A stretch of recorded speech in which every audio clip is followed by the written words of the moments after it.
ওং নমঃ শিবায়। জয় মা মঙ্গলচণ্ডীর জয়। নমস্কার দর্শক বন্ধুরা, আমাদের চ্যানেলের নতুন একটি ভিডিওতে আবার আপনাদের সকলকে স্বাগত জানাই। বন্ধুরা, আজ আবার বৈশাখ মাসের মঙ্গলবার, আর বৈশাখ মাসের মঙ্গলবার মানেই বাংলার ঘরে ঘরেই হরিশ মঙ্গলচণ্ডীর ব্রত। বৈশাখ মাসের প্রতিটি মঙ্গলবারে এই ব্রত পালন করা হয়। বলা হয়, বৈশাখ মাসে যিনি এই হরিশ মঙ্গলচণ্ডীর ব্রত পালন করেন তার কোনোদিন চোখের জল পড়ে না। দেবী দুর্গার আর এক রূপ হলেন এই মা মঙ্গলচণ্ডী। দেবী চণ্ডীর এই রূপ সকলের মঙ্গল করে, তাই তিনি মঙ্গলচণ্ডী। আজ হয়তো আপনারা অনেকেই এই হরিশ মঙ্গলচণ্ডীর ব্রত রাখছেন। যারা আজ ব্রত রাখছেন তাদের সংসার মায়ের কৃপায় সুখ এবং সমৃদ্ধিতে ভরে উঠবে। তবে বন্ধুরা, ব্রত পালনের পাশাপাশি এই হরিশ মঙ্গলচণ্ডীর ব্রতকথাটি অবশ্যই শ্রবণ করবে, কারণ ব্রত পালন করলে, ব্রতকথা পাঠ বা শ্রবণ না করলে ব্রতের ফল কোনোভাবেই লাভ করা যায় না। তবে আজ যারা এই ব্রত পালন করতে পারছেন না বা কোনো কারণে ব্রত পালন করছেন না, তারাও যদি আজ মা মঙ্গলচণ্ডীর উদ্দেশ্যে একটি প্রদীপ প্রজ্বলিত করে এই ব্রতকথাটি শুধুমাত্র শ্রবণ করতে পারে, তাহলে এই হরিশ মঙ্গলচণ্ডীর ব্রতে পূর্ণ ফল আপনারা অনেকাংশেই লাভ করতে পারবেন। তাহলে আসুন বন্ধুরা, আমরা এবার শ্রবণ করি হরিশ মঙ্গলচণ্ডীর ব্রত কথা। সে অনেক দিন আগেকার কথা। এক গ্রামে এক গোয়ালা বউ সেই গ্রামেরই এক ব্রাহ্মণীর সঙ্গে সই পাতিয়েছিল। তাদের মধ্যে খুব ভাবও ছিল। প্রত্যেকবার বৈশাখ মাসে ব্রাহ্মণী হরিশ মঙ্গলচণ্ডীর ব্রত করত, আর গোয়ালা বউ সেই ব্রত পালন করা দেখত। এইভাবে কিছুদিন যাবার পর গোয়ালা বউয়ের এই ব্রত করবার ইচ্ছা হলো। সে ব্রাহ্মণীকে জিজ্ঞেস করলো যে এই ব্রত পালন করলে কি হয়।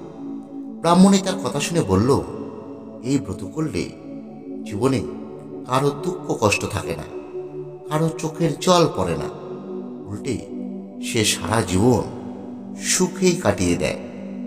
গোয়ালা বউয়ের আর আনন্দ ধরে না। সে ধরে বসল যে সেও এই ব্রত পালন করতে চায়। ব্রাহ্মণী গোয়ালা বউকে অনেক বোঝালো। সে বলল, তুমি পারবে না সই, এই ব্রত করা খুবই কঠিন। তার মধ্যে তুমি গোয়ালার বউ। কিন্তু গোয়ালার বউ তার কোনো কথাই শুনতে চাইল না। শেষ পর্যন্ত ব্রাহ্মণী বাধ্য হয়ে তাকে ব্রতে সমস্ত বিধান বলে দিল। এরপর বৈশাখ মাস পড়ার পর গোয়ালা বউ এই হরিশ মঙ্গলচণ্ডীর ব্রত আরম্ভ করে দিল। এইভাবে দুটো ব্রত করার পরই মা মঙ্গলচণ্ডী তার ওপর দয়া হল, আর সঙ্গে সঙ্গে ধন, ঐশ্বর্য, সুখ এবং সমৃদ্ধিতে তার সংসার ভরে উঠল। এর আগে গোয়ালা বউ খুবই গরিব ছিল। এখন তার এত ধন দৌলত হওয়ার ফলে সে কেমন যেন ব্যতিব্যস্ত হয়ে পড়ল। সে আর সহ্য করতে পারল না তার এই অবস্থার পরিবর্তন। এখন খানিক কাঁদবার ইচ্ছে হতে লাগলো তার। কিন্তু যার এত ঐশ্বর্য, তার কি করে কান্না আসবে। শেষে গোয়ালা বউ আবার গিয়ে ব্রাহ্মণীকে ধরে বসল আর বলল, সই আমি আর এসব সহ্য করতে পারছি না। ইচ্ছে হচ্ছে খানিকটা কাঁদি। তুমি বলে দাও সই, কি করলে আমি খানিকটা কাঁদতে পারবো। গোয়ালা বউয়ের কথা শুনে ব্রাহ্মণী তো একেবারে আশ্চর্য হয়ে গেল। সে বলল, সে কি সই, তুমি কাঁদবে কেন? তোমার এমন সুখের সংসার হয়েছে, এত আনন্দ ভোগ করছো, এতে কাঁদতে আবার চায় নাকি? এই যে হরিশ মঙ্গলচণ্ডীর ব্রতের ফল, এই ব্রত করার ফলে শুধু আনন্দই হয়, কান্নাকাটি এর ধারে কাছেও আসতে পারে না সই। আমি তো আগেই তোমাকে বলেছিলাম যে এই ব্রত করা খুবই কঠিন, তখন তুমি শুনলে না। এখন কাঁদতে চাইলে কেমন করে চলবে বলো? গোয়ালা বউয়ে তখন প্রায় পাগলের মতো অবস্থা। সে বলল, আমি কাঁদতে না পারলে বাঁচব না সই। তুমি বলে দাও কি করলে আমার কান্না আসবে। সইয়ের কথা শুনে ব্রাহ্মণী খুবই চিন্তিত হয়ে পড়ল।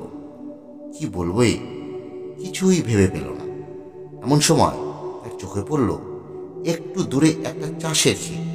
সেখানে অনেকগুলো লাউ আর কুমড়ো ফলেছিল। ব্রাহ্মণী গোয়ালা বউকে বলল, যাও সই, ওই ক্ষেতটা দেখতে পাচ্ছ, খুব লাউ আর কুমড়ো ফলে আছে ওখানে। ওই খেতে গিয়ে লাউ কুমড়োগুলোকে তুলে নাও আর গাছগুলোকে একেবারে ছিঁড়ে ফুঁড়ে দাও। তাহলে এই চাষারা খুব রেগে গিয়ে তোমাকে খুব গাল মন্দ করবে, তাতেই তোমার কান্না আসবে। সইয়ের কথা শুনে গোয়ালা বউ তখনই সেই ক্ষেতের ভেতরে ঢুকে গাছগুলোকে সব ছিঁড়ে ফুঁড়ে দিল। কিন্তু এতে আসল কাজ কিছুই হলো না, বরং উল্টে মা মঙ্গলচণ্ডীর দয়ায় গাছগুলো আরো সতেজ হয়ে উঠল আর চাষারাও খুব আনন্দ পেল। তারা গোয়ালা বউয়ের কাছে গিয়ে বলল, মা, তোমার হাতের ছোঁয়া লেগে আমাদের মরা গাছগুলো আবার জ্যান্ত হয়ে উঠেছে। তুমি সাক্ষাৎ মা লক্ষ্মী। এর ফলে গোয়ালা বউ কাঁদবার সুযোগই পেল না। সে তার সইকে গিয়ে সব কথা জানালো। ব্রাহ্মণী বুঝল যে মা মঙ্গলচণ্ডীর দয়াতেই এটা হয়েছে। তিনি তখন গোয়ালা বউকে বলল, ওই দেখো সই, ওই দূরে পাহাড়ের ধারে রাজার হাতিটা মরে পড়ে আছে। তুমি ওখানে গিয়ে হাতিটার গলা জড়িয়ে ধরে খুব কান্নাকাটি করো। তাহলে রাজার লোকেরা ভাববে যে তুমি হাতির দাঁত চুরি করতে এসেছো। তখন তারা তোমায় খুব মারধর করবে, তুমিও খুব কাঁদবার সুযোগ পাবে। কিন্তু এবারেও কোনো কাজ হলো না। গোয়ালা বউ হাতিটার গায়ে হাত দিতেই হাতিটা আবার বেঁচে উঠল। তাই দেখে রাজার লোকেরা একেবারে অবাক হয়ে গেল আর সব কথা পৌঁছল রাজার কানে। রাজা সব শুনে খুব খুশি হলেন আর গোয়ালা বউকে অনেক ধনরত্ন উপহার দিলেন। এবারেও কোনো কাজ হলো না দেখে ব্রাহ্মণী বুঝলেন যে এবারেও মা মঙ্গলচণ্ডী দয়া করেছে।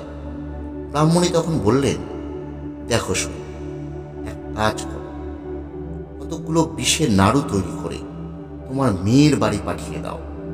তাহলে নাড়ু খেয়ে তারা সবাই মরে যাবে আর তুমিও তখন কাঁদতে পারবে। সইয়ের কথা মতো গোয়ালা বউ তাই করল। কিন্তু মা মঙ্গলচণ্ডীর দয়ায় বিষের নাড়ু অমৃত হয়ে গেল।